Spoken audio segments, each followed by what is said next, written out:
તો હવે આપણે આજે વાત કરશું ઇન્ટિગ્રેશનના એક્ઝામ્પલની. ખાસ યાદ રાખજો, ઇન્ટિગ્રેશનનું બેઝિક કોન્સેપ્ટનો વિડિયો ન જોયો હોય તો એક વખત ફરીથી જોઈ લેજો. ઇન્ટિગ્રેશનની સ્ટાન્ડર્ડ ફોર્મ્યુલાનો વિડિયો પણ હજી ન જોયો હોય તો ફરીથી જોઈ લેજો. અને ખાસ કરીને લેટેસ્ટ વિડિયો જે હમણાં વર્કિંગ રૂલ્સ ઓફ ઇન્ટિગ્રેશનનો મૂકેલ છે તેનું પણ ખાસ એક વખત રિવિઝન કરી લેજો. ઓકે, જો અહીંયા આપણને એક્ઝામ્પલ કીધા છે ઇન્ટિગ્રેશનના. એવું કીધું છે integrate the following with respect to x. એટલે આપણે અહીંયા x ને સાપેક્ષ ઇન્ટિગ્રેશન કરવાનું છે, સંકલન આપણે કરવાનું છે x ને સાપેક્ષ. ઓકે, બહુ સિમ્પલ છે. ફર્સ્ટ એક્ઝામ્પલ આપણને અહીંયા આપ્યું છે 3x² + 5x - 7.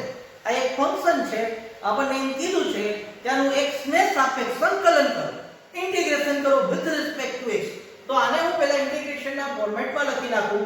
Integration of 3x² + 5x - 7 with respect to x આપણે આનું શું કરવું છે? ઇન્ટિગ્રેશન કરવું છે. તો તમે જોઈ શકો છો એક કરતા વધારે ફંક્શન અહીંયા તમને એડિશન સબટ્રેક્શન માં આપેલા છે. તો આપણે શું કરશું? વન બાય વન દરેક ફંક્શનનું ઇન્ટિગ્રેશન કરશું with respect to x. તો અહીંયા હું પહેલા ઇન્ટિગ્રેશન કરું 3x² with respect to x, પછી હું 5x નું ઇન્ટિગ્રેશન કરું with respect to x અને 7 નું ઇન્ટિગ્રેશન કરું with respect to x. Okay, તો તમને બધાને ખ્યાલ છે 3x² ના ઇન્ટિગ્રેશનમાં 3 કોન્સ્ટન્ટ ટર્મ અહીંયા એમને, જ્યારે x² ના ઇન્ટિગ્રેશનમાં x ની ઉપર 3 પાવર અપોન માં શું આવશે? 3 પાવર પ્લસ કરી 5 કોન્સ્ટન્ટ ટર્મ અહીંયા એમને, x ના ઇન્ટિગ્રેશનમાં x² અપોન 2. x ની ઉપર અહીંયા 1 પાવર છે, એમાં હું 1 પાવર એડ કરું તો 2 પાવર અપોન માં શું આવે? 2 આવે. માઈનસ કરી 7 કોન્સ્ટન્ટ ટર્મ છે, કોન્સ્ટન્ટ ટર્મ નું ઇન્ટિગ્રેશન 2 હોય તો 2x, 7 હોય તો 7x, 10 હોય તો 10x અને 1 હોય તો x. ઓકે, તો અહીંયા 7x પ્લસ કરીને c લખવાનું ભૂલાય નહીં. થોડુંક simplification 3 3 cut, x³ + 5x² / 2 - 7x plus કરીને c. આ મારું શું મળ્યું? ઇન્ટિગ્રેશન. ઓકે, બહુ સિમ્પલ છે. હવે આપણે સેકન્ડ એક્ઝામ્પલ જોઈએ. સેમ વસ્તુ સેકન્ડ એક્ઝામ્પલ ની અંદર પણ આપણને એમ કીધું છે integrate the following with respect to x. x ને સાપેક્ષ ઇન્ટિગ્રેશન. તો પહેલા હું ફંક્શનની ઇન્ટિગ્રેશનના ફોર્મેટમાં એક વખત લખી નાખું. તો integration of 4x³ - 1/x + sin x - ex with respect to x મારે ઇન્ટિગ્રેશન કરવાનું છે. તો પહેલા હું ઇન્ટિગ્રેશન કોનું કરું? 4x³ no with respect to x, પછી હું ઇન્ટિગ્રેશન કરું 1/x નો with respect to x, plus કરીને ઇન્ટિગ્રેશન કરું sin x નો with respect to x અને છેલ્લું ex નું integration with respect to x. તો 4x³ નું ઇન્ટિગ્રેશન કરવું હોય તો 4 કોન્સ્ટન્ટ અમે એમને, x ની ઉપર 3 પાવર છે તો x ની ઉપર 3 પાવર નું ઇન્ટિગ્રેશન શું થશે? x³ + 1 4 અપોન માં શું આવશે? 4. માઈનસ કરી 1/x નું ઇન્ટિગ્રેશન શું થશે? log x. 1/x નું ઇન્ટિગ્રેશન શું થશે? log x. બીજો શબ્દ log x નું ડિફરન્શિએશન શું હતું? 1/x. ઇન્ટિગ્રેશન શું છે? ડિફરન્શિએશન ની ઓપોઝિટ પ્રોસેસ છે. ઓકે, પ્લસ કરી sin x નું ઇન્ટિગ્રેશન -cos x. ઘણા બધા વિદ્યાર્થીઓ ઉતાવળમાં sin x નું ઇન્ટિગ્રેશન cos x લખી નાખે, પરંતુ sin x નું ડિફરન્શિએશન cos x થાય. sin x નું ઇન્ટિગ્રેશન cos x થાય ને sin x નું ઇન્ટિગ્રેશન થાય -cos x. ઓકે, અને ex નું ઇન્ટિગ્રેશન થશે ex અને પ્લસ કરી c લખવાનું ભૂલાય નહીં. થોડુંક સિમ્પ્લિફિકેશન આ 4 4 કટ થઈ જાય છે. x⁴ - log x plus minus cos x ex અને પ્લસ કરીને શું આવ્યા? c. આ આપણું ઇન્ટિગ્રેશન. ઓકે, ઓકે, તો નેક્સ્ટ એક્ઝામ્પલ જોઈએ. તો થર્ડ એક્ઝામ્પલ ની અંદર આપણને શું કહે છે? √x + 1/√x ની ઉપર સ્ક્વેર છે. આપણે આનું શું કરવું છે? ઇન્ટિગ્રેશન. ઓકે, તો ઇન્ટિગ્રેશન સ્ટાર્ટ કરીએ એની પહેલા થોડુંક સિમ્પ્લિફિકેશન કરી નાખીએ. તમે જોઈ શકો છો કે અહીંયા બે ફંક્શન એડિશન માં છે, એના ઉપર હોલ સ્ક્વેર છે. તો આપણી પાસે જે એક્સપાન્શન રૂલ્સ છે તેનાથી આ જે ફંક્શન આપણને આપેલ છે એનું આપણે એક્સપાન્શન કરી નાખીએ. તો તમને બધાને ખ્યાલ હશે કે જો a + b એના ઉપર સ્ક્વેર હોય તો રૂલ્સ લાગે first step square +2 * first step * second step + second step square. તો cos સ્ક્વેર એટલે કે પહેલા પદનો વર્ગ અહીંયા રૂટ x તેનો સ્ક્વેર થશે પ્લસ કરી 2 into cos square root x into second step 1 upon root x plus કરી સેકન્ડ સ્ટેપ સ્ક્વેર એટલે 1 upon root x નો અહીંયા શું થશે સ્ક્વેર. ઓકે, તો સ્ક્વેર સ્ક્વેર રૂટ કટ થઈ જાય, શું મળે છે આપણને x.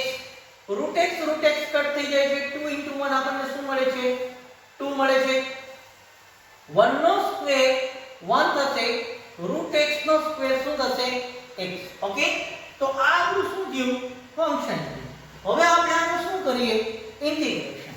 તો ઇન્ટિગ્રેશન માં x + 2 + 1 upon x with respect to x આનું ઇન્ટિગ્રેશન કરીએ. તો પહેલા ઇન્ટિગ્રેશન થશે x નું with respect to x, પછી ઇન્ટિગ્રેશન થશે 2 નું with respect to x, પછી ઇન્ટિગ્રેશન થશે 1 upon x નું with respect to x. તો x નું ઇન્ટિગ્રેશન થશે x²/2, જ્યારે 2 નું ઇન્ટિગ્રેશન થશે 2x અને 1 upon x નું ઇન્ટિગ્રેશન થશે log x અને પ્લસ કરીને શું આવશે c.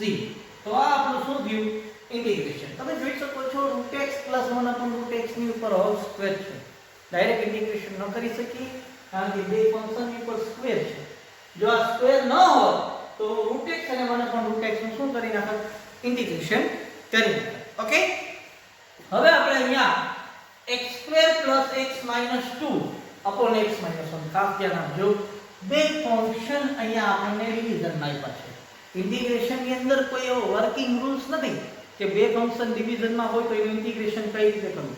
હા, ડિફરન્શિએશન વિકલનની અંદર ડિફરન્શિએશન રૂલ્સ છે, ડિવિઝન રૂલ્સ છે આપણી પાસે કે બે ફંક્શન ભાગાકારમાં હોય તો આપણે છેદ અને અંશનું વિકલન માઈનસ ની નિશાની અંશ અને છેદનું વિકલન છેદમાં છેદનો વર્ગ ના નિયમથી ભાગાકારનું વિકલન કરી શકીએ, પણ સંકલનમાં એવું કોઈ ડિવિઝનનો રૂલ્સ છે નહીં. ઓકે, તો અહીંયા શું કરવું બહુ સિમ્પલ વસ્તુ છે. આ જે એલ્જેબ્રિક ઇક્વેશન મને અહીંયા દ્વિઘાત સમીકરણ દેખાય છે x² + x - 2 એનું હું ફેક્ટરાઇઝેશન કરી શકું એટલે કે અવયવીકરણ કરી શકું. તમને બધાને ખ્યાલ હશે x² + x - 2 આનું ફેક્ટરાઇઝેશન કરીએ.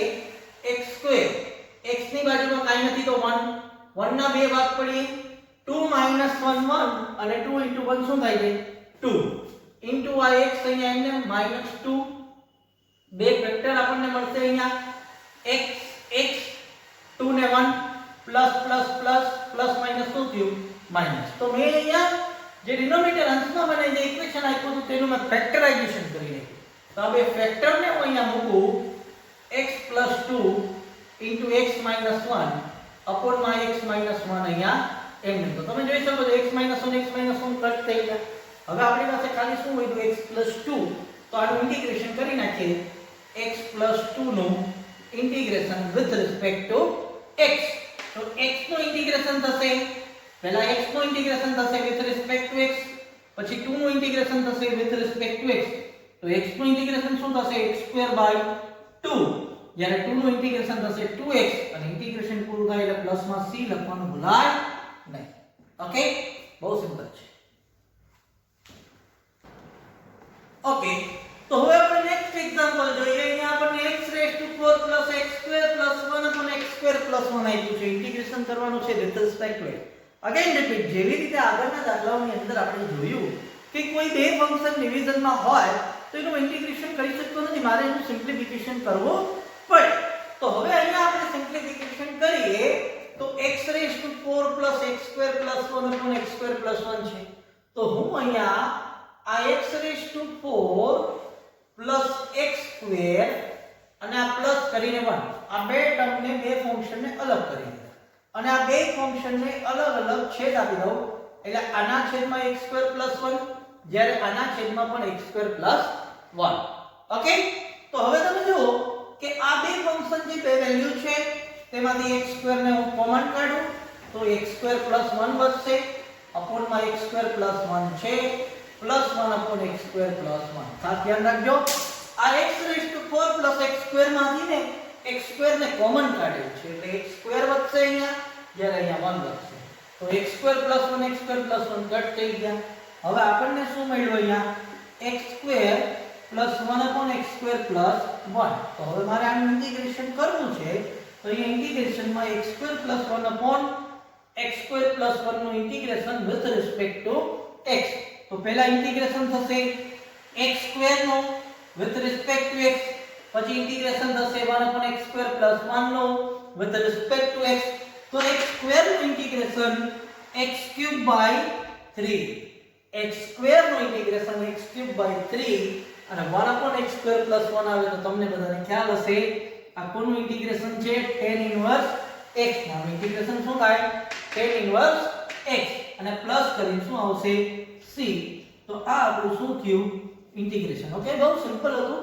થોડુંક સિમ્પ્લિફિકેશન માં શરૂઆતમાં પ્રોબ્લેમ થાય પણ એ પણ સિમ્પલ છે. આ બંને ફંક્શન ને અલગ કરી દઈએ, અલગ અલગ છેદ આપી દઈએ, આમાંથી x² કોમન નીકળે તો x² + 1 ઉડી જશે. x² નું ઇન્ટિગ્રેશન x³/3 અને 1/x² + 1 નું ઇન્ટિગ્રેશન શું થાય છે, tan ઇન્વર્સ x. ઓકે, ચલો જો નેક્સ્ટ એક્ઝામ્પલ ખાસ ધ્યાન રાખજો, ટ્રિગોનોમેટ્રિકલી છે. sec² x * cos² x નું ઇન્ટિગ્રેશન કરવું છે. ભાઈ sec² x નું ઇન્ટિગ્રેશન તો આપણને આવડે છે tan x, cos² નું ઇન્ટિગ્રેશન પણ આપણને આવડે છે -cot x, પણ ડાયરેક્ટ ઇન્ટિગ્રેશન ન કરી શકીએ. શું કામ એને? કારણ કે બે ફંક્શન અહીંયા ગુણાકારના છે. ટ્રિગોનોમેટ્રીના જે sec² x અને cos² x ફંક્શન છે એ ગુણાકારમાં છે. જો અહીંયા સરવાળા બાદબાકીમાં હોય તો હું ડાયરેક્ટ ઇન્ટિગ્રેશન કરી શકું, પણ મલ્ટીપ્લિકેશનમાં છે તો મલ્ટીપ્લિકેશનનો કોઈ ઇન્ટિગ્રેશનની અંદર વર્કિંગ રૂલ્સ નથી. ઓકે, તો ટ્રિગોનોમેટ્રીના બેઝિક નિયમોથી આ વસ્તુને મારે થોડું સિમ્પ્લિફિકેશન કરવું પડશે. બેઝિક મેથેમેટિક્સ એટલે મેથ્સ 1 ની અંદર આપણે જોયું હતું અને આપણે કહેતા કે we know that, આપણે જાણીએ છીએ કે we know that sec² theta into cosec² theta is equal to sec² theta plus cosec² theta. ખાસ ધ્યાન આપજો, sec² theta અને cosec² theta જો બે મલ્ટીપ્લિકેશન માં હોય તો એને હું કેમાં લખી શકું, એડિશન માં. ખાલી sec અને cosec માટે હો ભાઈ. sin² theta into cos² theta હોય તમે એને કહો કે ભાઈ પ્લસ માં લખો તો ન ચાલે. ખાલી માત્ર ને માત્ર sec² theta into cosec² theta ને આપણે sec² theta plus cosec² theta લખી શકીએ. ઓકે, તો અહીંયા જોવા જાવ તો ઇન્ટિગ્રેશન ડાયરેક્ટલી જ્યારે આ મલ્ટીપ્લિકેશન ની વસ્તુ છે એડિશન માં લખી શકીએ તો ઇન્ટિગ્રેશન તો હવે થઈ જશે. પણ થોડુંક બેઝિક મેથેમેટિક્સ મેથ્સ 1 ને રિપીટ કરીએ કે શું કામ એને આપણે sec² theta into cosec² theta ને sec² theta plus cosec² theta લખીએ છીએ. તો જો હું તમને અહીંયા એ વસ્તુ સમજાવી દઉં, આ sec² theta એટલે એને હું 1/cos² theta લખી શકું, જ્યારે cosec² theta ને હું 1/sin² theta લખી શકું. આ 1 into 1 એટલે 1, આ cos² theta into sin² theta. ખાસ ધ્યાન આપજો, 1 એક નિત્યસમ છે જેની value sin² theta plus cos² theta તમને બધાને ખ્યાલ હશે. 1 ની value sin² theta into cos² theta. Okay, sec² theta એટલે 1/cos² theta, cosec² theta એટલે 1/sin² theta.